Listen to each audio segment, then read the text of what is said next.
ರಾಜ್ಯದಲ್ಲಿ ವಕ್ಫ್ ಬೋರ್ಡ್ ಸಮರ ಮುಂದುವರೆದಿದೆ. ಅನ್ನದಾತರ ಭೂಮಿಯನ್ನ ವಕ್ಫ್ ಬೋರ್ಡ್ ಕಬಳಿಸ್ತಾ ಇದೆ ಎಂದು ಅನ್ನದಾತರು ರಾಜ್ಯಾದ್ಯಂತ ಪ್ರತಿಭಟನೆ ಮೂಲಕ ಆಕ್ರೋಶವನ್ನ ವ್ಯಕ್ತಪಡಿಸಿದ್ರು. ಈಗ ಮತ್ತೆ ವಕ್ಫ್ ಬೋರ್ಡ್ ವಿರುದ್ಧ ಅನ್ನದಾತರು ಬೀದಿಗಿಳಿದು ಮತ್ತೆ ಸಮರ ಸಾರಿದ್ದಾರೆ.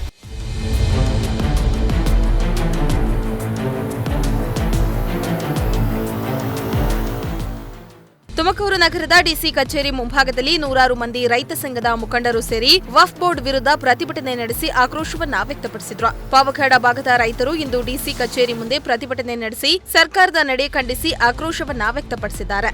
ಪಾವಗಡ ತಾಲೂಕಿನ ರೈತರು ಉಳಿಸಿಕೊಂಡಿರುವ ಭೂಮಿಯನ್ನ ಸರ್ಕಾರ ವಕ್ಫ್ ಹೆಸರಿನಲ್ಲಿ ಕಬಳಿಸ್ತಾ ಇದೆ. ಹೀಗಾಗಿ ಈ ಬಗ್ಗೆ ತನಿಖೆ ನಡೆಸಬೇಕೆಂದು ಆಗ್ರಹಿಸಿ ಪ್ರತಿಭಟನೆ ನಡೆಸಿದ್ರು.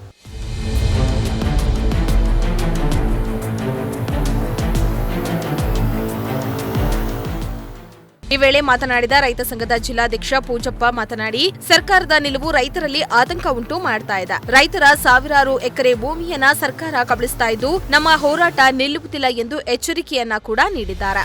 ಇವತ್ತು ನಮ್ಮ ಹೋರಾಟ ಏನಂದ್ರೆ ವಕ್ಫ್ ಬೋರ್ಡ್ ಆದೇಶವನ್ನ ರೈತ 40-50 ವರ್ಷ ಕಾಗಪಾಡ್ಕೊಂಡಿರೋ ಭೂಮಿ ಕೇಂದ್ರ ರಾಜ್ಯ ಸರ್ಕಾರ ಒಂದು ಆದೇಶವನ್ನು ತಂದಿರೋದನ್ನ ನಾವು ಇಡೀ ಕರ್ನಾಟಕ ರಾಜ್ಯ ರೈತ ಸಂಘ ಮತ್ತು ಪ್ರಗತಿಪರ ಸಂಘ ಎಲ್ಲ ಪತ್ರಿಕೆ ಮಾಧ್ಯಮದವರು ಎಲ್ಲ ನಾವು ಇದನ್ನು ವಿರೋಧ ಮಾಡಿ ಇದನ್ನು ಇಡೀ ಕರ್ನಾಟಕ ರಾಜ್ಯಾದ್ಯಂತ ಜಿಲ್ಲಾ ಮಟ್ಟದಲ್ಲಿ ಒಂದು ಜಿಲ್ಲಾಧಿಕಾರಿ ಮನವಿ ಕೊಡಬೇಕು.